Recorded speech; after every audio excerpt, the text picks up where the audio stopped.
saya gunakan itu adalah strategi pembelajaran berdiferensiasi yang terintegrasi dengan pembelajaran sosial dan emosional. Selain itu juga saya melakukan metode PBL atau problem based learning dan juga diskusi, Bu. Oke, Ibu Irma tadi akan membawa strategi pembelajaran berdiferensiasi yang terintegrasikan dengan pembelajaran sosial emosional ya Bu. Iya. Kemudian melalui metode PBL, problem basic learning, dan melalui diskusi juga ya Bu.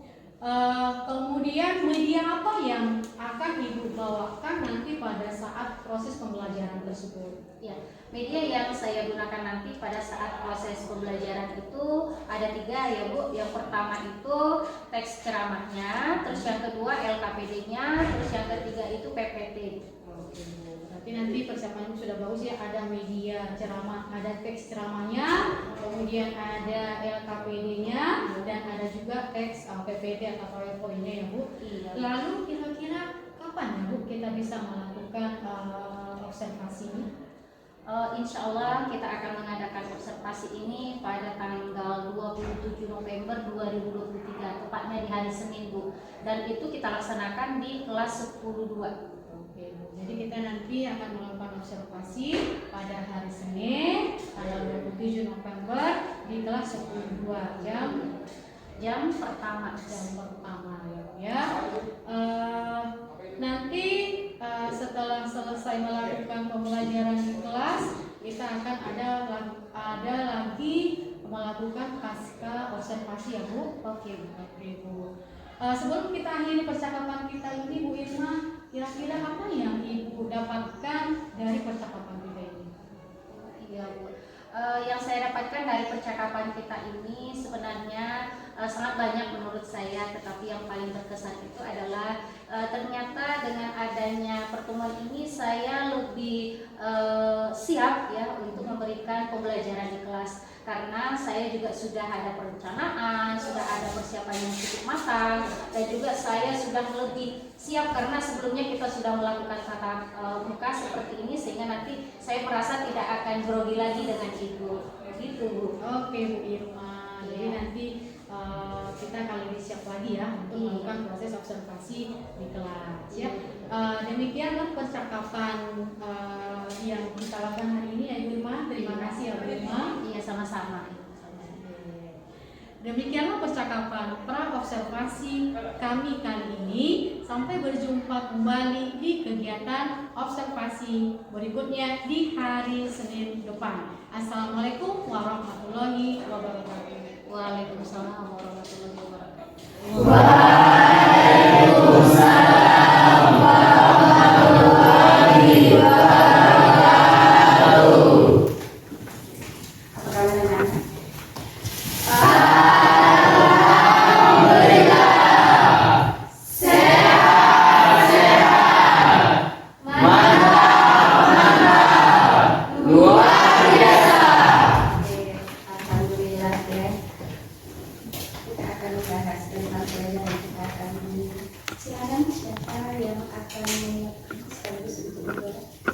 Attention please, stand up please. Before we start our lesson today, let's pray together. Pray begin.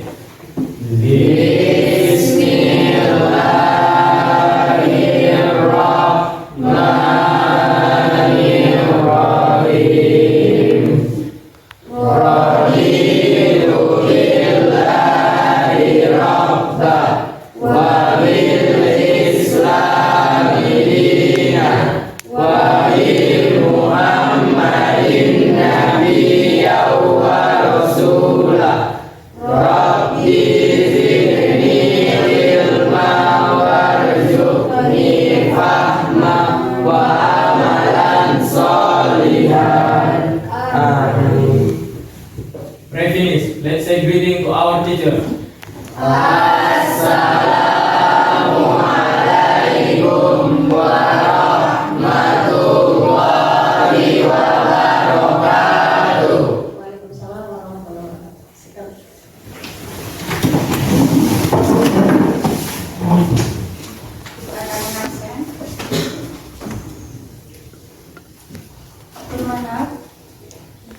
Hadir Bu. Adiansa, Hadir Bu. Jaskia, Hadir Bu. Salsabila, Hadir Bu. Naomi, Hadir Bu. terima kasih ya.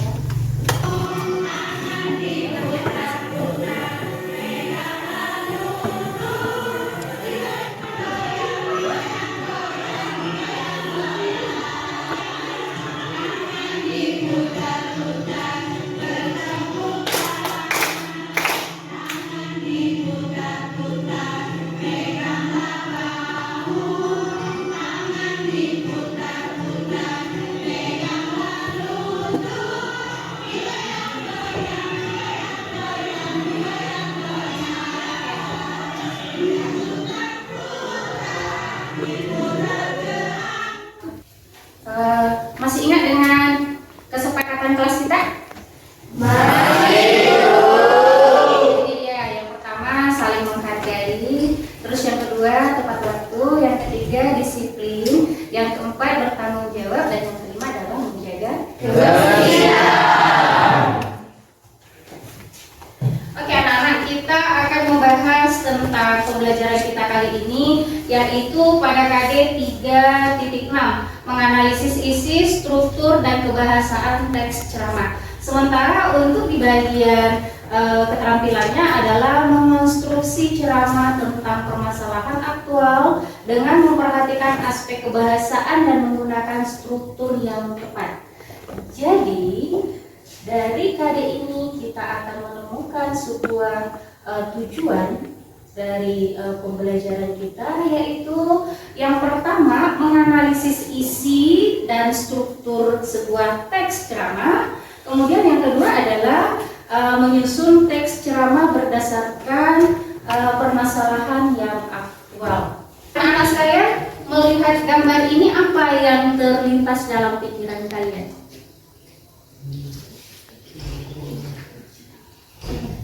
Iya, silakan. Iya. Khutbah Bu. Oh, khutbah ya, karena ada di situ gambar seorang laki-laki yang menggunakan pakaian muslim dan sekaligus menggunakan pensil dan lobe ya. Terus apa lagi selain khutbah? Ya, silakan. Seorang yang sedang berceramah di depan umum. Oh, sedang berceramah. Oke, bagus sekali ya. Terus yang lain? Iya, salsa. Berpidato. Berpidato, iya. Jadi kali ini kita akan membahas tentang sebuah ceramah. Dari gambar ini kita akan mengetahui bahwa yang berdiri di podium itu adalah seseorang yang akan memberikan sebuah ceramah. Apa sih manfaatnya kita mempelajari ceramah? Nah, ini dia manfaatnya. Yang pertama adalah memberikan informasi dan pengetahuan.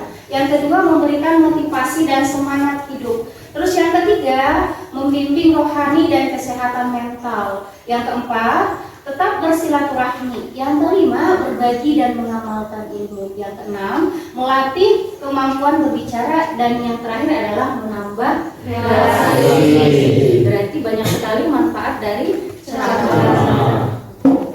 Ada yang tahu apa pengertian dari ceramah? Siapa yang tahu? Pengertian dari ceramah itu apa? Iya, silakan. Pengertian ceramah adalah pidato yang berisi nasihat atau petunjuk disampaikan kepada pendengarnya secara lisan. Ada lagi yang lain? Bagus sekali jawabannya ya. Terima kasih. Selanjutnya ada lagi? Ada lagi?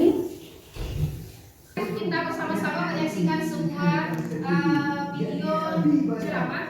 Nanti kita akan mencari apa isinya, kemudian strukturnya, dan bagaimana kebahasaannya. Silakan disaksikan dulu ya. Dalam kesempatan yang indah ini, izinkanlah saya, Salvat Al-Farizi, untuk menyampaikan sebuah tausiah dengan tema menganalisis isi struktur teks ceramah. Di sini sudah ada teknik bagaimana kita untuk menganalisis isinya. Yang pertama kita dengarkan dulu atau kita baca dulu teksnya, atau kita dengarkan dulu isi ceramahnya, akan kita ketahui apa sebenarnya isi dari sebuah ceramah. Isinya itu bisa berupa pendidikan. Selain pendidikan, apalagi isi yang lain yang anak-anak sekalian tahu? Ya, silakan. Tentang agama. Agama bagus sekali. Lanjut. Selain pendidikan, agama apa lagi? Ya, silakan. Oh iya, budaya, bagus. Lanjut. Ya, Politik, Ibu. iya, politik, apalagi ini tahun politik ya. Oke, lanjut. Ya, Pak. Apa? Saya Bu. Oke, nasihat ya. Lanjut, Adi. Kesehatan.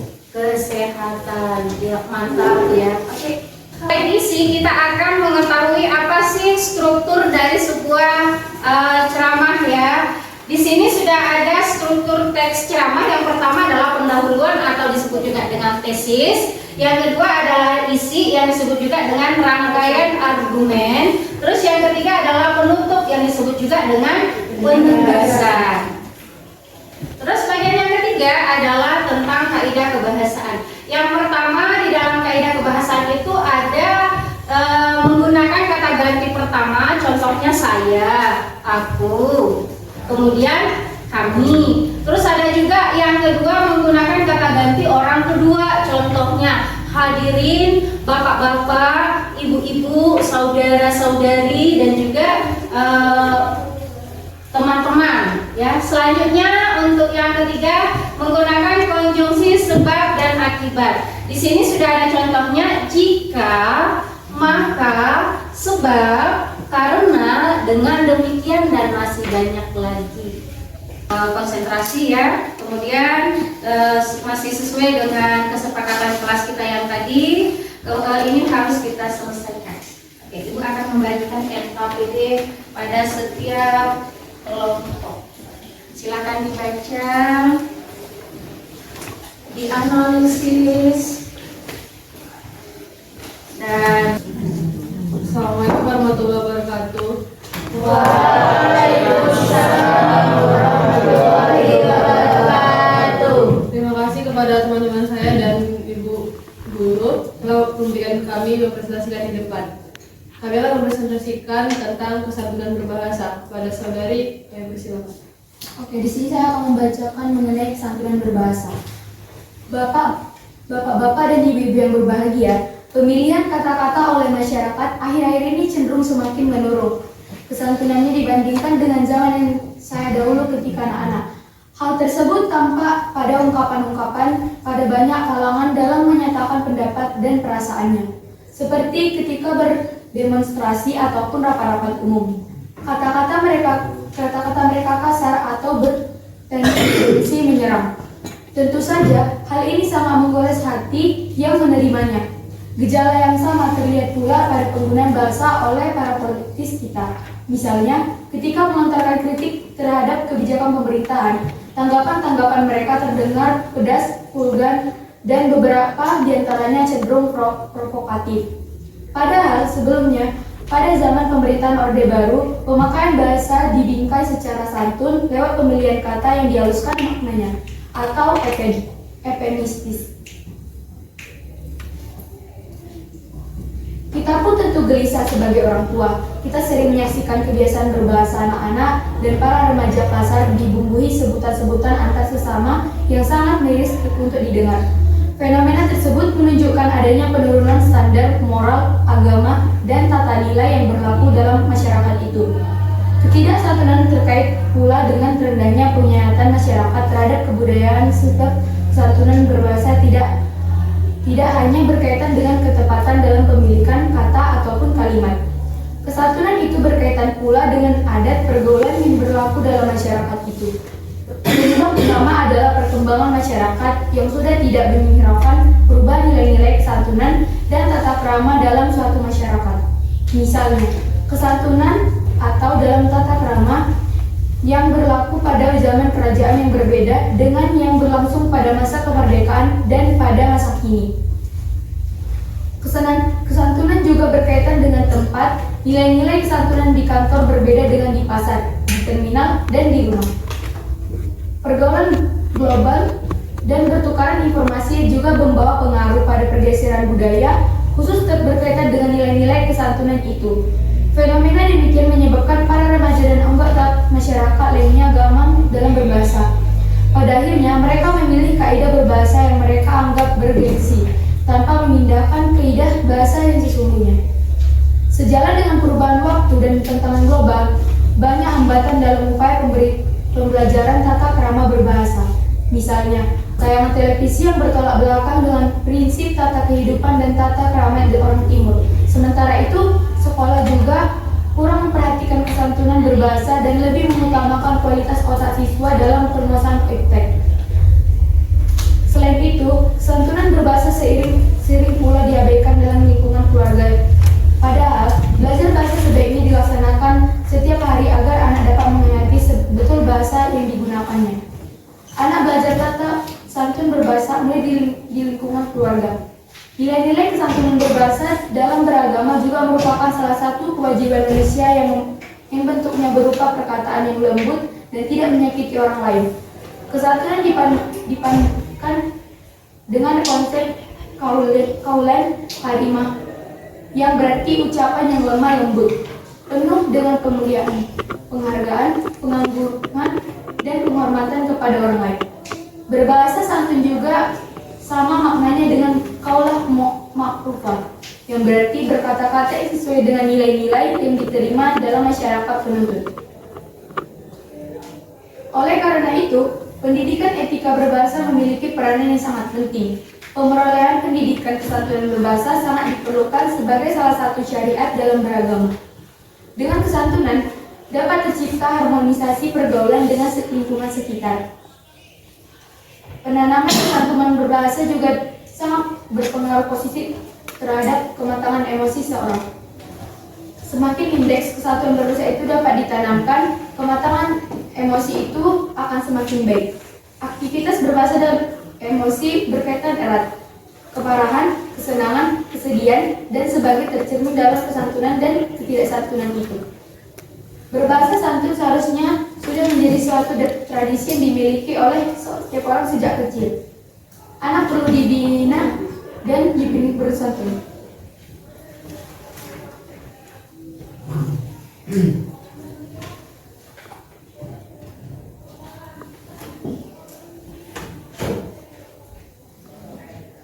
Oke, terima kasih kepada saudari kami yang telah membacakan isi dari teks tersebut.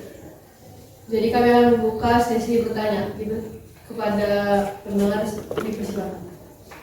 Assalamualaikum warahmatullahi wabarakatuh. Waalaikumsalam warahmatullahi wabarakatuh. Selamat pagi semuanya. Selamat pagi. Saya dari kelompok 3. Saya ingin bertanya tentang faktor-faktor apa yang menyebabkan menurunnya kesantunan berbahasa. Assalamualaikum warahmatullahi wabarakatuh. Waalaikumsalam warahmatullahi wabarakatuh. Baik, saya akan menjawab pertanyaan yang telah diajukan oleh saudara kita, Khalid. Faktor-faktor yang menyebabkan menurunnya kesantunan dalam berbahasa yaitu adanya faktor lingkungan, faktor keluarga, dan faktor sosial.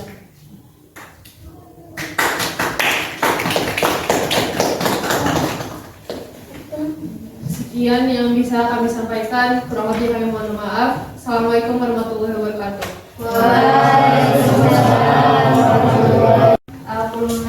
Mindfulness sejenak ya.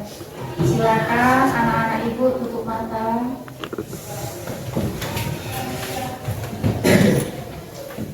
Bayangkan apa yang sebenarnya ingin kalian capai di sekolah ini.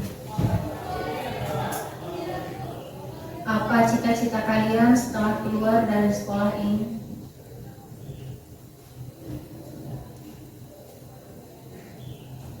Bayangkan bagaimana senyum kedua orang tua kalian setelah kalian menggapai cita-cita itu.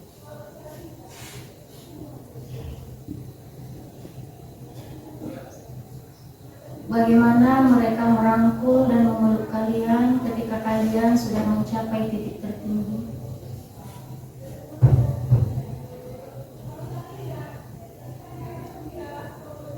Rasakan pelukan itu sangat hangat dan bersahabat.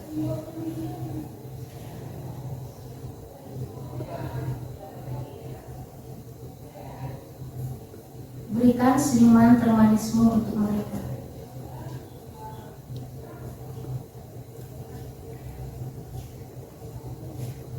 Katakan wow setelah itu sampai dengan suara yang kencang dan lepaskan semua penatmu di sini.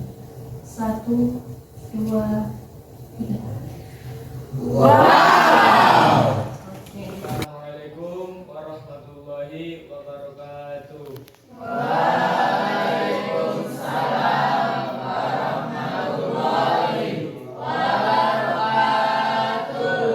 Alhamdulillah, alhamdulillahirabbil alamin, wahdahu wassalatu wassalamu ala asyrofil anbiya'i wal mursalin wa ala alihi washabbihi wasallim ajmain.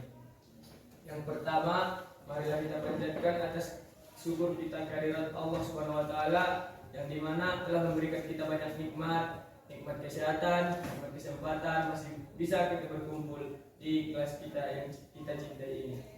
Yang kedua, selawat bertangkai salam ke ruh baginda alam Nabi besar Nabi Muhammad sallallahu alaihi wasallam yang telah apaskan Allahumma shalli ala sayyidina Muhammad wa ala ali sayyidina Muhammad. Adapun tujuan saya berdiri di sini hanya untuk menyampaikan pidato atau ceramah saya yang singkat, yang dimana judulnya tentang Islam. Kita bertanya-tanya tentang Islam. Apa itu agama Islam? Dari mana asalnya? Jadi agama Islam itu ialah agama yang dibawakan oleh Nabi Muhammad SAW yang telah kita ketahui Nabi terakhir. Baru Islam mengajarkan kita 5 perkara yang rukun, yaitu rukun Islam. Yang dimana rukun Islam mengajarkan kita yang pertama mengucap 2 kalimat syahadat yang berisi asyhadu an la ilaha illallah wa asyhadu anna muhammadar rasulullah. Yang kedua, mendirikan sholat. Yang ketiga, berpuasa pada bulan Ramadan. Yang keempat, membayar zakat. Dan yang kelima, naik haji ke Baitullah bagi orang yang mampu. Mungkin cukup sekian yang dapat saya sampaikan, kurang dan lebihnya saya minta maaf dan minta ampun kepada Allah Subhanahu wa taala. Wal akhir, assalamualaikum warahmatullahi wabarakatuh. Waalaikumsalam warahmatullahi wabarakatuh. Dan air panas. Pastinya ada pelajaran berharga yang bisa kita petik dari cerita ini. Sebelum menonton, jangan lupa like dan subscribe channel ini agar kalian bisa mendapatkan video motivasi dan kisah inspiratif lainnya. Ini dia kisahnya. Ada 2 ekor katak yang hidup di rawa. Suatu hari 2 katak itu ditangkap oleh seorang juru masak yang akan membuat olahan dari daging katak. Si juru masak merebus air di dalam panci hingga mendidih dan memasukkan katak pertama. Ya, itu dia tadi sebuah video inspiratif ya. Mudah-mudahan kita bisa mengambil sebuah pembelajaran. Ya, sebagai bagian penutup untuk pembelajaran kita hari ini, sebagai kalimat refleksi dari Ibu, apa yang telah kalian pelajari hari ini? Apa pelajaran yang sudah kalian dapatkan pada hari ini? Ya, selanjutnya, ya, Tata cara berbicara ceramah di depan umum. ya bagus sekali ya. Pertanyaan refleksi yang kedua, apa yang paling kalian sukai dari pembelajaran kita ini? Bu, Ya, silakan. cerita tentang kata barusan, Bu. Kenapa? Karena mempunyai makna, Bu. Mempunyai makna yang sangat mendalam ya untuk kehidupan kita. Untuk pertanyaan ketiga, apa yang belum kalian pahami pada pembelajaran kali ini? Saya tadi, Bu, Ya, silakan. tentang yang kelompok 1 pas presentasi, Bu. Si saudari Fadila, saya tidak mengerti, Bu, tentang pembacaannya kemarin. Oke, ya. Untuk kejelasan dari pembelajaran ini nanti kita akan sambung kembali di pembelajaran berikutnya, di pertemuan berikutnya. Jadi kita akhiri dulu perjumpaan kita kali ini. Kita akhiri dengan hamdalah.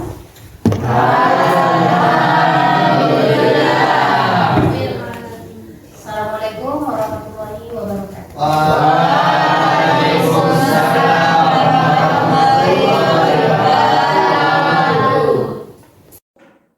Assalamualaikum warahmatullahi wabarakatuh. Jumpa lagi dengan saya Mas Naifa, calon guru penggerak angkatan ke-9 dari SMA Negeri 2 Spiro. dalam sesi pasca observasi akademik. Kali ini saya kembali bersama Ibu Irma Yanti sebagai guru bahasa Indonesia dari SMA Negeri 2 Konspira. Assalamualaikum Bu Irma. Waalaikumsalam Bu Mas Neka. Selamat pagi Bu. Pagi juga. Bagaimana kabarnya Bu? Alhamdulillah sehat. Untuk kali ini kita akan melakukan percakapan pasca observasi. Nanti yang saya akan mengajukan beberapa pertanyaan kepada Ibu Irma ya, terkait jalannya observasi kelas yang telah kita lakukan, yang mana ini bertujuan untuk mengevaluasi sejauh mana proses pembelajaran yang sudah Ibu lakukan. Sudah bisa kita mulai Bu Irma? Oke, bisa.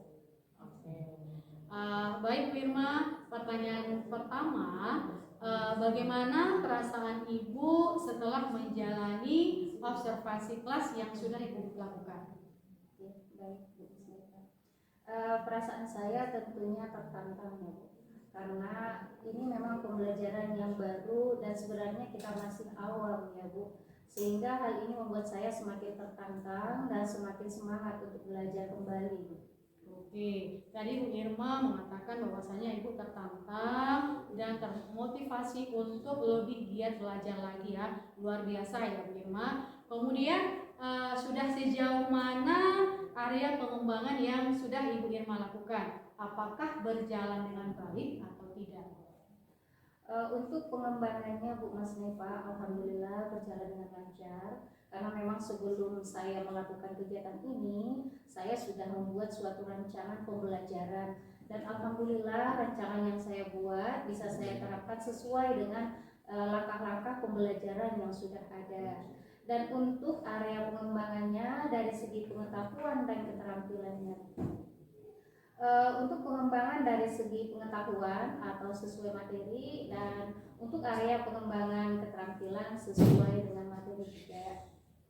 Oke, dari penjelasan Ibu Irma tadi bahwasanya area perkembangan yang Ibu jalankan itu sudah berjalan baik ya Bu. Selanjutnya kira-kira menurut Ibu apakah memang apa yang Ibu harapkan dalam kegiatan pembelajaran ini, apakah betul-betul sudah berhasil dilakukan di dalam kelas? Misalnya sudah ada perubahan yang signifikan dalam proses pembelajaran itu. Baik Bu, kali ini untuk perubahan yang saya lihat ya Bu ya, bisa dikatakan sudah sesuai lah Bu dengan harapan saya, karena dilihat dari segi keinginan dan minat serta kemauan belajar mereka itu cukup meningkat secara positif, dan saya melihat mereka juga semangat dalam mengikuti kegiatan pembelajaran ini. Walaupun tidak bisa kita pungkiri masih ada beberapa hal yang membuat mereka agak belum terbiasa karena kegiatan pembelajaran ini masih baru ya Bu. Tapi saya yakin kedepannya kegiatan pembelajaran ini akan semakin membaik Bu. Oke, berarti secara umumnya bisa kita ambil suatu kesimpulan bahwa sebagian besar siswa Ibu telah bisa mengikuti kegiatan pembelajaran dengan baik ya Bu. Kemudian sebagian kecilnya yang belum ya. Jadi untuk mengatasi kendala dalam kegiatan belajar mengajar ini, apa kira-kira yang Ibu lakukan untuk mengatasi yang sebagian kecil tadi? Untuk rencana mengatasi kendala ini, saya tentunya tetap membuat rancangan pembelajaran ya Bu. Dan saya juga nanti akan memberikan pengarahan tentang kegiatan pembelajaran. Karena memang pembelajaran berdiferensiasi ini harus kita terapkan di kelas ya Bu. Dan saya yakin seiring berjalannya waktu, murid akan terbiasa dengan kegiatan pembelajaran ini. Selain itu, rencana saya juga akan mempersiapkan LKPD untuk kegiatan belajar siswa. Dan saya rasa dengan adanya LKPD ini akan sangat membantu siswa nantinya dalam kegiatan belajar, karena di dalam LKPD sudah ada langkah-langkah dan kegiatan pembelajaran yang akan siswa lakukan di kelas. Selain itu, di dalam LKPD nantinya gaya belajar dari siswa akan terlihat karena LKPD yang dirancang sudah sesuai dengan gaya belajar siswa. Misalnya LKPD untuk siswa dengan gaya belajar kinestetik, visual atau auditori.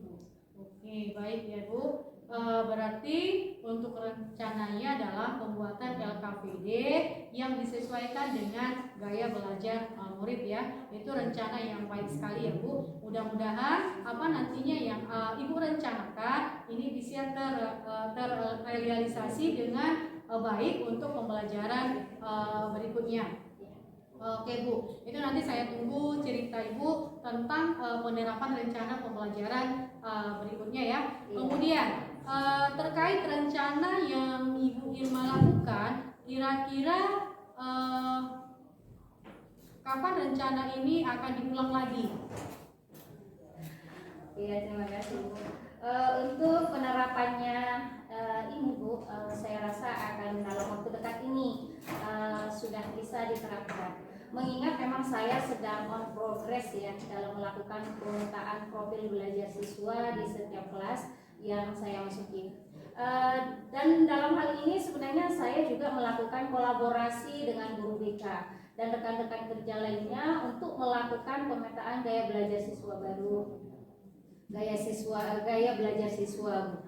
Dan harapannya setelah dilakukan pemetaan ini, kita semua di sekolah sudah menerapkan kegiatan pembelajaran berdiferensiasi Bu. Karena memang kegiatan belajar berdiferensiasi ini sangat cocok diterapkan guna